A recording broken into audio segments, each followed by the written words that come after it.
Hello, good morning, and welcome to this Dawn Busters Taste Challenge. I was supposed to start at 5:30. That's when I scheduled it, but it's dark. I mean, you can see a little glint of dawn, but it's daylight savings time messes it all up. But this morning we have from 1923. I'm sorry, about 1933. Excuse me. J&B Rare.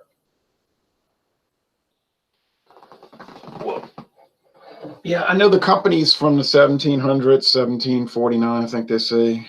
Yeah. That would be during the reign of King George the Second of the House of Hanover. King George the Second. All right. Justerini and Brooks is a wine merchant. They mainly, if you get on their website, oh look, the foil it's got foil, but it's starting to flake off, like on the lettering. That's really weird. But the company mainly focuses on buying and selling wine brands. You can look on their website and they have all these wine brands. Now they do some liquor, they don't really do much. Years ago, they decided to make their own blended Scotch whiskey, a house brand. Got very popular,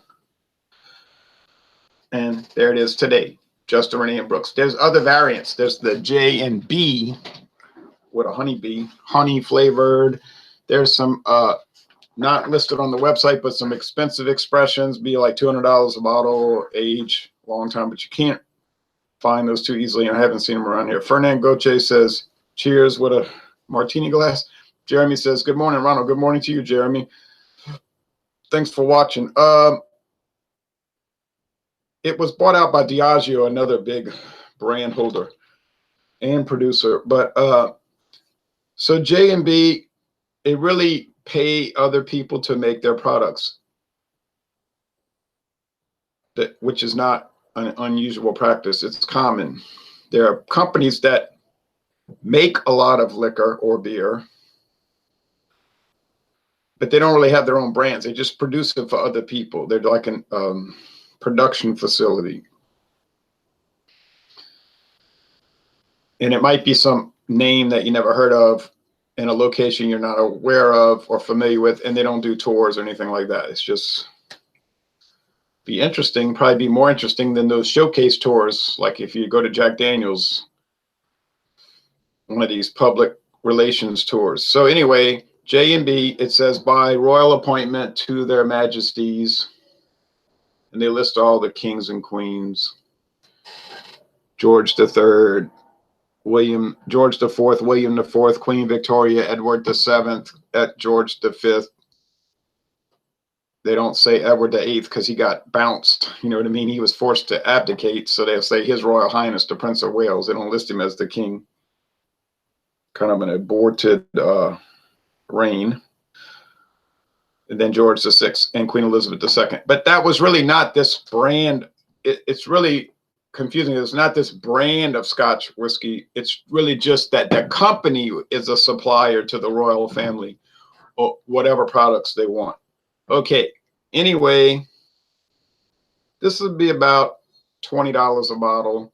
I got it for $18.99 at ABC in St. Petersburg, Florida, the one on US Highway 92 northbound.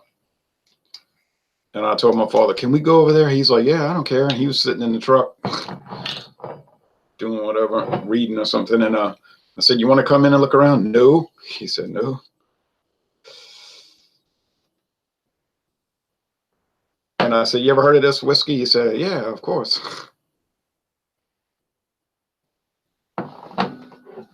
Now we got something that's not that special. John Anelli says, good morning, Ron. Looks like y'all had a good crowd for Wildcard Wednesday last night. Wish I could have been there. Yeah, it was a really good crowd. And everybody had a good time and was laid back and had, it wasn't too stuffed shirt, but it wasn't too crazy either. It was just kind of like relaxed. After a long day, kind of tired and everything. I know you had a really long day. Hi, John. Yes, it was fun. Wish you could have made it, says Jeremy. I know I can't host next week. Oh, Stout Sunday, yeah. All right, so I got Sir Malcom. You say, oh boy. Yeah, this is like a ultra budget brand. Been on the market since 1967, however. You say, well, it's got some following. Yeah, it has a following. You say it's got some marketing. Nah, it doesn't have any marketing. Really. You might go in a store. Now, maybe you'll go in a liquor store and maybe you'll see a poster, something that the distributor taped up and it's saying, this month only, Sir Malcom, buy 2 bottles, get $3 off, something like that. And you will see that with J&B because it's part of Diageo now, and they'll have sales a lot. Now that's one good thing about Diageo. They'll run these little coupons hanging from the bottleneck, and it would be like if you buy 2 bottles, get $5 off. If you buy 4 bottles, get 10 out, and it goes up by the size. And it's really a good deal. I think most people get it, and then they don't bother sending in the rebate, so they don't get the refund. So that's how the company can. Because you can't do it online. You got to actually cut out the receipt or, take the receipt, highlight the price or circle it, fill out the little card, which doesn't take long, put a stamp on the envelope, mail it in.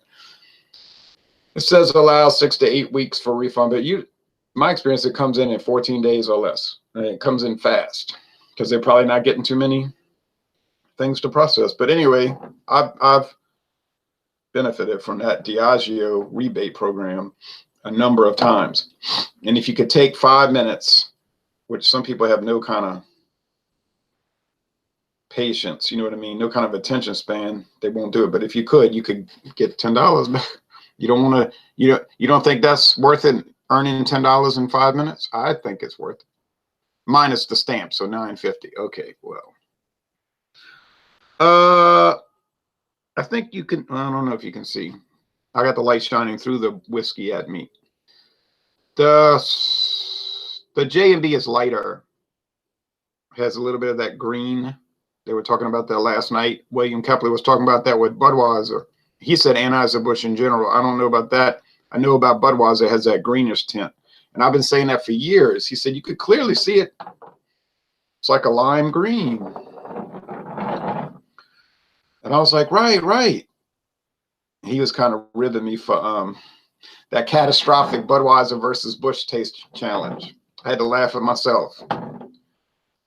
But he's right. Like he said, you gotta look at it this way. You were willing to go out there and do it live, and if you do it live, you got to take the hits.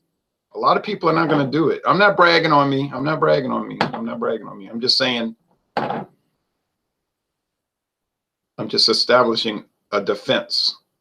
I'm saying, don't come at me about you're wrong. You don't even know Budweiser from Busch.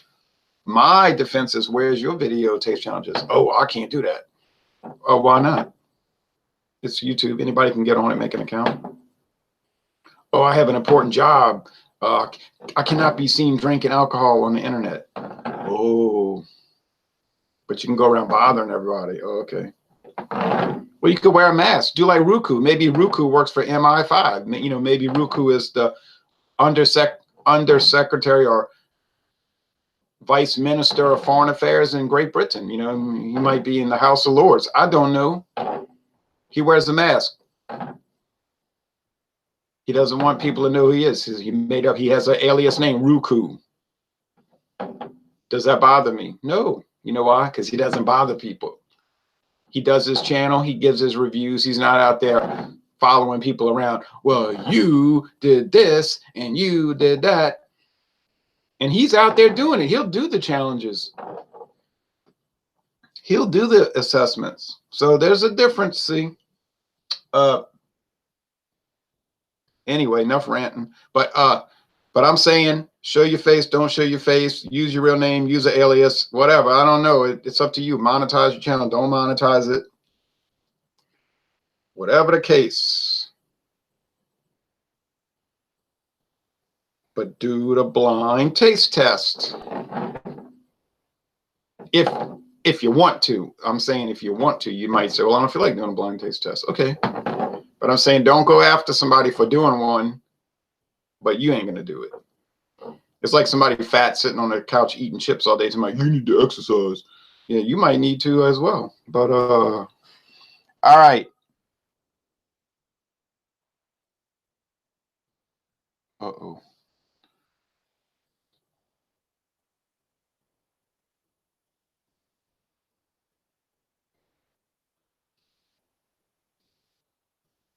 So they're talking about traveling and not being able to host or being able to host.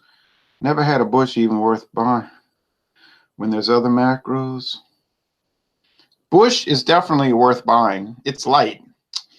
It's very light and thin, and it's not super flavorful, but it's worth it these days. I mean, 13 years ago it was $3.99 a 12-pack, but then so was everything else. Many things. I can try to do it next Wednesday, assuming I don't have a crazy day of work like I did. I don't think if we have to cancel Wild Card Wednesday is going to be the end of the world. Some of the people, and I'm not saying John and Neely because it's not you, but some of the people act like it's the future of the world is hinging on if we get to have Wild Card Wednesday. And my attitude has always been, well, what if we have to skip it one week? What difference does it make? I mean, okay, so you skip it. You can't do it. Fine. And one of the people in the group might say, well, I could do it Tuesday. Well, then whoever can join Tuesday, then join Tuesday. And then we don't have Wednesday. Okay. I would do Friday Fandango this Friday, but I'm not missing the LSU Michigan State basketball game so I could drink beer with people and wear silly hats and act a fool. I'm not doing that. I mean, they're going to probably have to forfeit the win anyway, the way it's looking, but I'm going to still watch it. All right. I can't believe that you got the Bush versus Budweiser wrong, Ron. That's why you got to do the blind taste test. So I was shocked. I was embarrassed, really, but I said, because I was so confident when I looked at the bottom of the glass and I saw Bush, I said, oh. Then I'm thinking, did I mix them up? No, I was careful. I was very careful to pour correct. I almost bought a 6-pack of Bush last week, but I decided to get Miller Lite. Well, that's lighter. Good deal. Like Craft Beer Tastic says, you should start doing blind taste tests with Vienna sausages. That would really be difficult because, first of all, you have to remember that almost every brand of Vienna sausage is made at the same production facility in Fort Madison, Iowa. They all taste suspiciously identical, which is making you think what? Yeah, you got it. That they're taking the same stuff and rebranding it for different stores. Armor, Best Choice, Super Value. Now, Brian sausage, is from a different production facility. So you got to look at that. Now, I'm taking it serious, and he's not meaning for it to be serious. What is it, like $8 a 6-pack now? Bush, it's like $8.98 a 12-pack. I'm not worried if we can. Just curious if someone could. Yeah, I know you're not. I'm not saying you're the one that worries about it. Just read the comments on Beer Talk, and you can see who's like catching a stroke over it. All right. Or having a nervous breakdown over it. And I'm not picking on people for having a nervous breakdown over beer hangouts. I'm saying my point of view is that it ain't that serious. It's nice if we can do it. It isn't critical. Yeah, you said 6-pack. All right, so let's go with this. I don't think I'll get these mixed up, but after the other day, I don't presume anything. And I don't know why I was presuming anything to start with. I guess the rice thing got me thrown off. It's sweet. It's grainy. Oh, okay. I do enjoy it, though, but I agree it's not serious at all, just for fun. Now, if it's raining Wednesday, I'll do it. But I don't think it's going to be. I don't know. The wild card's going to be a wild card. You know what I mean?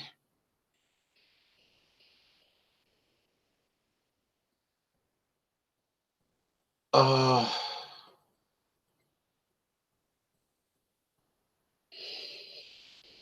This is like just generalized grain. You say, what do you mean grain? Yeah, you know, like corn. It smells like it's about 80% corn and like 20% single malt whiskey, Scotch, which is pretty much what it is. So yeah, that's what I'm saying. It's about 80% filler and about 20% flavor with flavoring. Right, kind of like beer, where it's bulk, and then you got your hops added of various hops. The addition is kind of like a lever, and you can up the flavor, down the flavor, tweak it. You know, it's like you can adjust the flavor per the hops, dry hopping, and all of that. But then people got bored with water, barley malt, hops, yeast, and maybe adjuncts like corn or rice. So then, with the fierce competition on the market, then in the 80s, we started seeing chocolate beers and all. What, 1980? They're saying 93, but I thought I remember it being in 89. But it doesn't really matter. That's a 4-year difference. But I remember when Dixie Brewing came out with their white chocolate beer. What was it? White chocolate stout. Everybody was like, oh, what's happening to the beer world? It's going crazy now. It's like a circus tent. And Dixie was like, well, hey, that's the way it is. So then it was like a big, and then it just, now here we are 28 years later. I mean, 20, yeah, 26 years later, and it's all of this. Cocoa Pebbles, cereal, beer, and all that. This one smells a little more robust. The goal is to just chug and slam them. You pretty much pay the same price for less. Right. I never chug and slam beer because I'm more into a tasting regimen. People ask me, like, what do you drink when you're just getting drunk? The question is moot because I don't ever do that. Now, that might sound like a boring life to you, like, you're just too boring. You just want to drink beer and taste it and make videos and then talk about this beer was established in 1949. Yeah, I agree with that. I can understand why people wouldn't like to watch this channel. That doesn't offend me.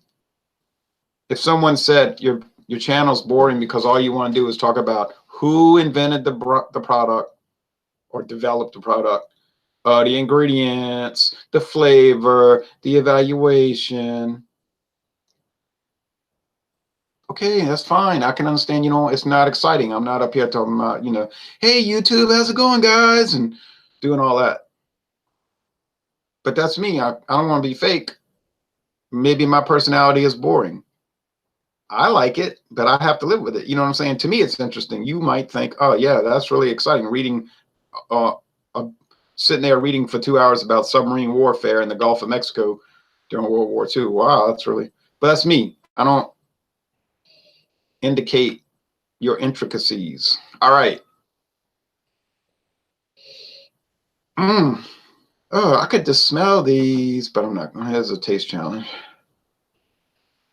This one is so much lighter and it has so much less aroma. It's almost like vacant. As they breathed, the vacancy is apparent. It smells like neutrality. Like my father would say, it smells like inert. I say, what do you mean inert?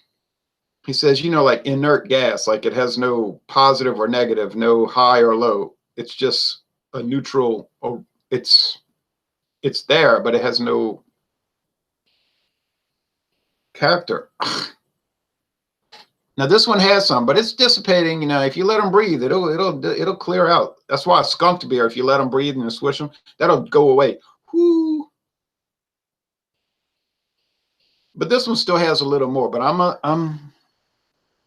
thought J&B was good, says John, but it wasn't as complex and peaty as I thought it would be for such an iconic brand. I guess I was just expecting more. Yeah, I can understand that. Got a beautiful label though, but you can't drink and smell the label. You can watch it peel off though after time. That little chromium part, that gold foil starts to peel off. But anyway, why am I talking about that? Right?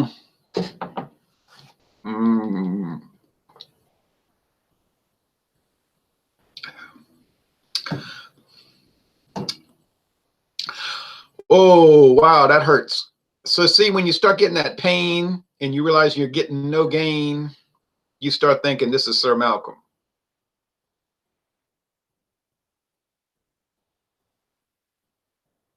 You say, yeah, but the saying is no pain, no gain. Yeah, but that's for weightlifting and working out. This is drinking Scotch whiskey. And in this case, pain means no gain. You get the pain, the burn, the harshness, the grain, the repulsiveness, the jump back.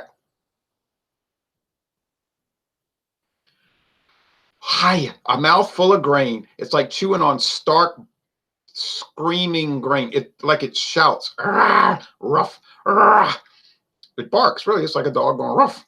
Now, you say, well, that sounds kind of painful. I don't think I would enjoy drinking such a product for $9.99 a bottle. I understand that attitude. And where's the gain? You say, I know where the gain is. You're getting 40% alcohol, baby. Here's the problem in my case. We already talked about I don't drink to get ripped. I'm not drinking to get bent. If that's your goal, you could take Coca-Cola or knee-high orange peach drink. What is that, knee-high? Or Fago peach drink. Mix it in there and drink it. But I have no interest in doing that. This has got to be J&B. I'll drink a light beer in the morning, but I don't drink hard liquors in the morning since it throws off the entire day, but I don't care if other people enjoy it. Okay.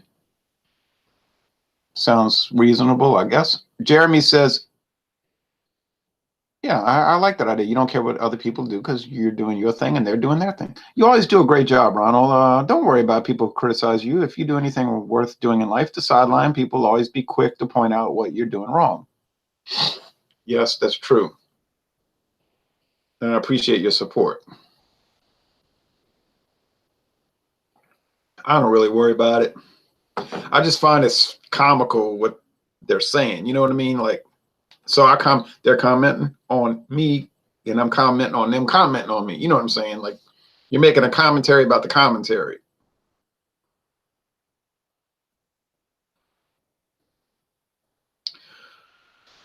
Okay, this one has a lot more smoke, and it wouldn't take a lot more to have more smoke since the other one has none. So you could have almost none and be a lot more than the other one. There's smoky peatiness. Okay, soil, Scotland, smoke, all these. This is bottled in Scotland and shipped to the United States. Look, Sir Malcolm is distilled and aged over there, and they ship it in a big tank, I would imagine, right? Some big container, and they go to Buffalo Trace and they bottle it. Now you're saying Buffalo Trace, you're crazy. I drink a lot of Buffalo Trace stuff. Well, I'm not crazy, and that's where it's coming from, okay? Are you going to see Sir Malcolm when you go on a Buffalo Trace tour? You know you're not gonna. The place is huge. There's no way they could take you to every barrel house in every distilling area, bottling area. It wouldn't be an hour and a half tour. It'd be a 6-hour tour, which, yeah, I would like that. But they're going to show you the products they want you to see. Okay, Ancient Age, which is their low-priced product, but still straight bourbon whiskey. You're in Kentucky. They want you to see straight bourbon whiskey. Fine. That's what you're going to see. You're not going to see Canadian whiskey getting bottled at Buffalo Trace. But you could if they would take you to where you needed to go to see that.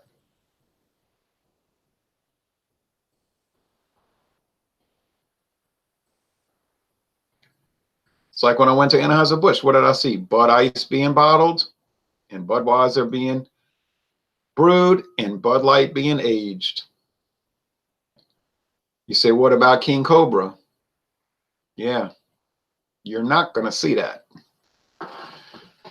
At Miller, they have a different attitude, so they'll brag about their malt liquors at Miller. They're like, look at this Old English, y'all. Yeah, but they're more kind of like working class. And Anheuser-Busch would say, yeah, more like they have less self-respect. We are the clean people. They're the dirty people. You know what I'm saying? So it's a different approach. And actually, the Miller Brewery I found was less, what you say, sparklingly clean. Had a little more of that spaceship in the movie Alien appearance. But that was okay. Like you see the liquid dribbling out of the kettle, you know, and it's like a little crust here. And it's like you would never see that at Anheuser-Busch. Oh, really sounds like you need to distill your own spirit, says Hayes. Then you can make them how you want. That's a laugh because I have no expertise in distilling, and I'm sure I would do a terrible job. I mean, I could do it. It's an algorithm. You follow the recipe. I could theoretically do it, and maybe I can make good liquor, but I'm not going to spend a lot of time doing that. They got so many products I want to buy and try. I'm not going to take time to do it. This has got to be J&B. I mean, if this is not J&B, I don't know what I'm doing on the internet. It just has so much more flavor. It's got the dough. Now, when you start getting that dough, that white dough, like a crackery dough, almost like a saltine cracker with no salt, you know what I'm saying? Like a soda cracker. But it's a light, pale bread. And that's got to be coming from that single malt bar scotch. And there's some commenters, some viewers that'll say, "Oh, I know what single malts they use in J&B," and there are some. I think they even listed on the website because J&B sells a lot of single malt whiskeys. Like some of them are 18 years old. And they're gonna be way more than $18.99. You're not gonna find them for no $18.99. To be fair, Sazerac, who has Buffalo Trace, they have very expensive single malt Scotch whiskeys in their portfolio. Some of them are from like, and this is the truth, and you can look that up. Some of them are like from 1967. In other words, like this was a 1967 vintage, 1973. You can look it up, and I mean it's going to cost an absolute fortune. We talking hundreds and hundreds of dollars a bottle.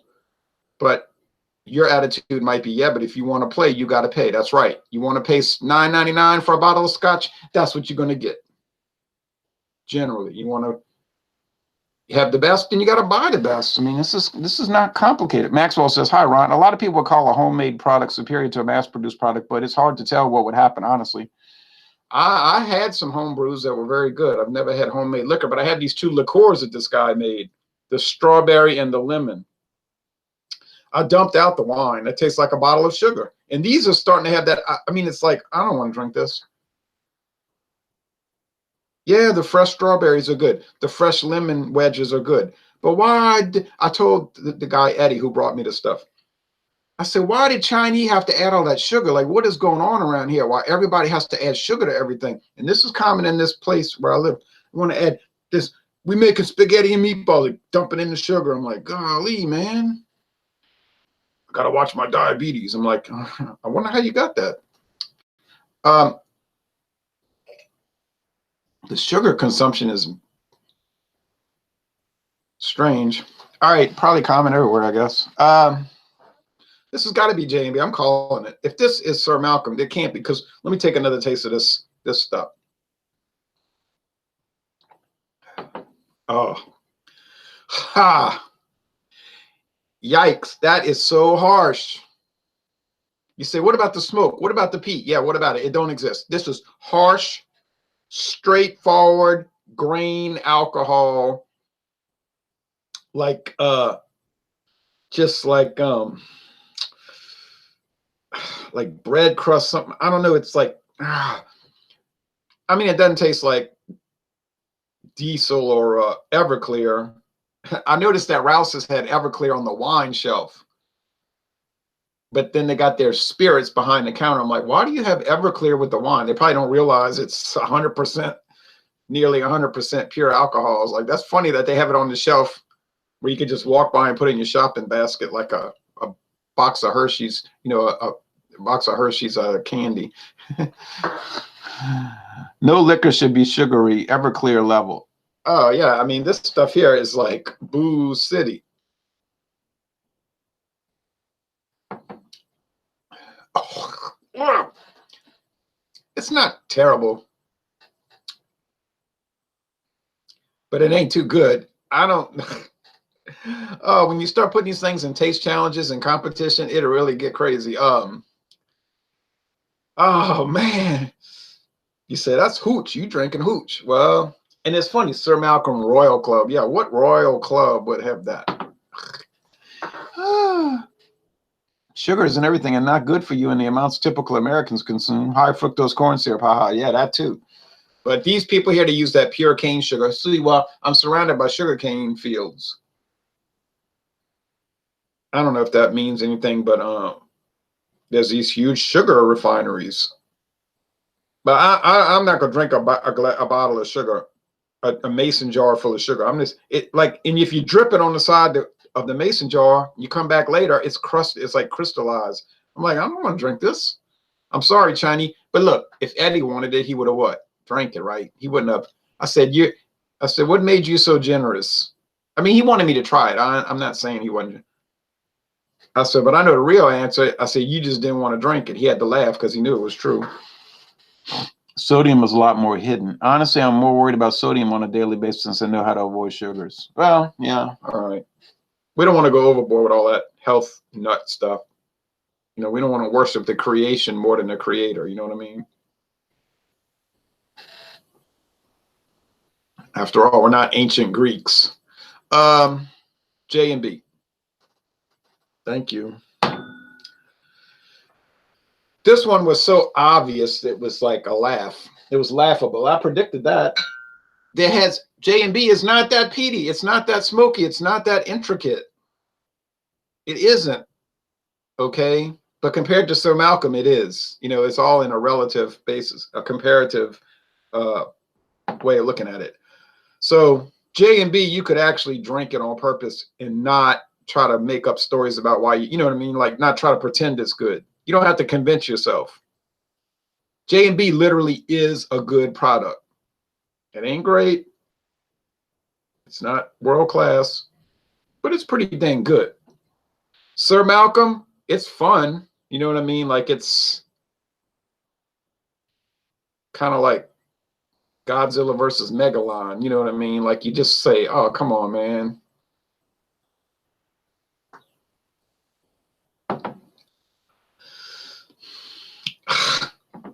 That is like grain alcohol. I'm telling you, I don't know how I can't get away from that. That tastes just like somebody took corn, turned it into grits, distilled it, and bottled it. And they said that was scotch. It could be, you know, like you say, does it have single malt in it?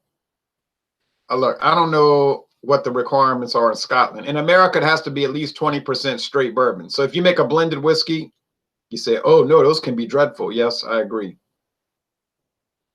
Monstrously bad in some cases. But it has to be still, it still has to be at least 20% straight whiskey. And it's almost invariably bourbon. Now, I didn't say it had to be good bourbon, but it has to be straight bourbon whiskey. The other 80%, that doesn't matter. As long as it's grain neutral spirits. Neutral spirits made from grain can't be made from grapes. That's a different thing. You can do that, you understand. But it has to be grain neutral spirit from cereal grain. Unaged, the U.S. government, very clear on their website.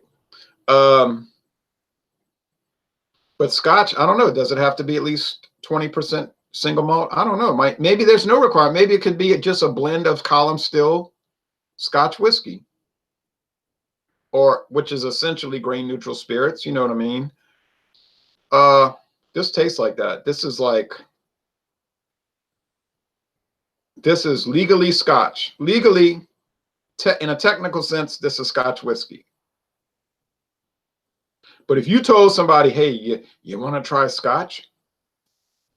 They'd be like, I don't know. I heard it's a lot different than what I'm drinking. What are you drinking? I drink Seagram 7 Crown. Oh. And they tried this, they would be like, whoa, this isn't that different, but it's a lot harsher. It's not too smooth. That would be the difference. So yikes. I don't think I could be a health nut if I tried. I just usually eat too many salty foods and I feel puffy afterwards. You could do it. Hayes, you could do it, but it would take willpower, which a lot of people lack, including me in some cases, or many cases, but it can be done. Well, woo, that's something.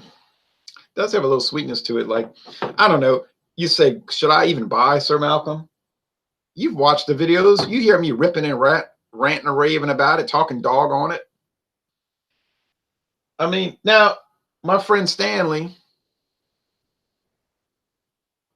well, we don't hang out together. I work with him. Okay, you know what I mean, friend like that. He told me at work, he said, man, J&B makes me get humbuggish. But that was a term I didn't understand. I said, what you mean humbuggish? He said, but I like Sir Malcolm because it doesn't make me humbuggish.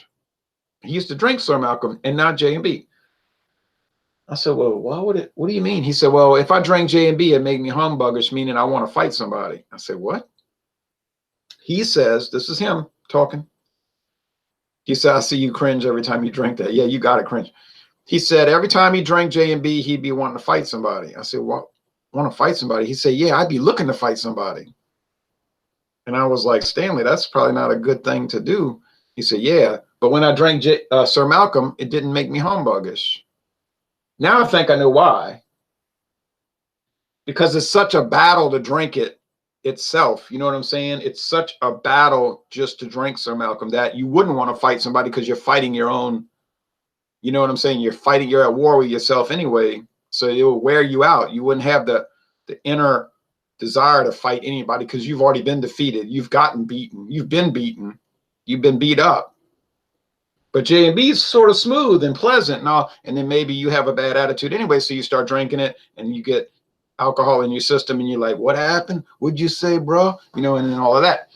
So maybe if you want to avoid fights, you could battle yourself with Sir Malcolm and you'd be defeated more than likely and have no energy in which to display bad behavior.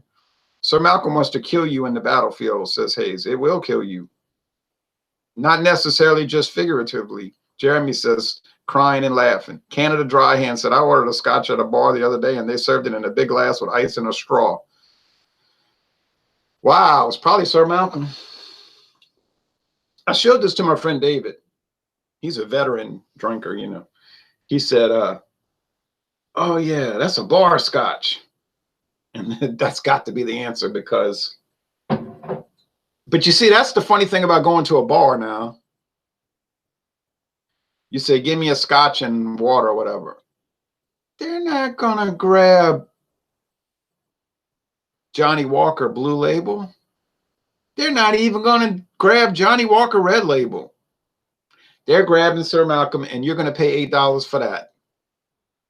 Wow, what a deal! Because you could have gone home for $9.99 plus tax and drink it. You say no, but it's the camaraderie, and all. I understand that part of it. But the liquor itself, the mixed drinks, when you don't specify, you are not. I've watched it. I've been at the bars. You say, me too. Yeah, I know. He said, a straw. Wow. Look, and I've been to some nice places too. I'm not talking about I'm not talking about Snake and Jake's. You say, oh, you were at Snake and Jake's. Oh, no, I'm talking about like a place where people dress nice in New Orleans. And I'm just nonchalantly sitting there talking, you know, I'm trying to be, you got to watch because if you're looking too close to be like, what are you looking at? You know, to get paranoid. So I'm just like hanging out, glancing, and I'm like, ooh. And people are ordering Bloody Marys, you see. And I'm looking over there and I say, Crown Russ. Wow. Crown Russ vodka. I say, man, you paid $8 for a mixed drink made with Crown Russ vodka. Golly. So then you don't really have to keep looking because now you know what the whiskey's going to be. They're going to say, give me a Beam and Coke.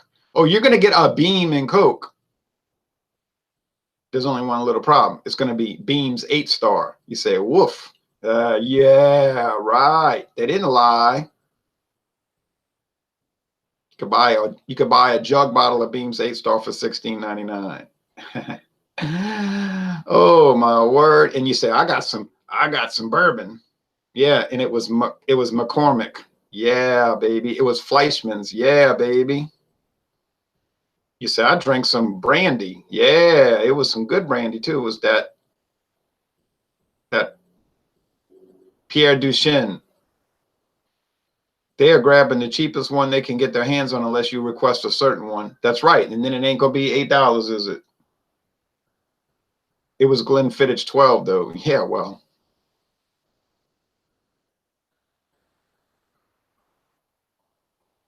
Hayes said, Bloody Mary is such a stupid drink to order. Do you want a meal or a drink? They need to decide. Why would you go to a bar and order their tomato juice and celery? And Crown Roast vodka. I don't know. Like this Italian restaurant in New Orleans, on Thursday, they have 25-cent martinis. And my friend Cartwright was like, let's go. He's drinking one after the other. That was a bad day. But what kind of liquor you think they're making the martini with? It's 25 cents a glass. Come on, you know what you're getting. But then I guess most people don't care. Unless they're buying it to put in their own bar, then they're embarrassed. You know, they would never put Crown Rust in their own bar. So when people come over and visit, you know what I mean? But they'll go to a bar and they'll drink it. They should just order beer and food. Yeah, or vodka and food. I don't understand meal drinks, says Hayes. Hey, look, I don't either. If I go to a restaurant and eat, I'm ordering water. And I want tap water. Not bottled water. They're going to charge you $1.75 for a bottle of tap water. You say, no, it's bottled water. You ever read the label of bottled water? You ought to do that one day. Read the label of almost every bottled water. You're going to feel like a fool after you read it. Or maybe you won't. Maybe you like tap water if it's bottled. But if it's poured out the tap, oh, it's different, you see. Oh my gosh. All right. Well, in 2 days, we're going to do Sir Malcom against, J.W. Dant. Well, that's comparable, but I think Dant's better. I don't know what makes Dant better. It's just better. And it's not any kind of great product. And I got a liter of it. I'm going to repeat this. I got a liter of it, 1 liter for $8.99. You're saying, oh, no. Oh, yeah. But it's better, you know, for that outrageously low price. Okay, so J&B, how long is it aged? There's no age statement, meaning what? Probably 3 years. Sir Malcom, see, they just blatantly tell you 3 years. Now they have a diet bottled water, 0 calories. Oh, man, people will fall for anything, baby. All right.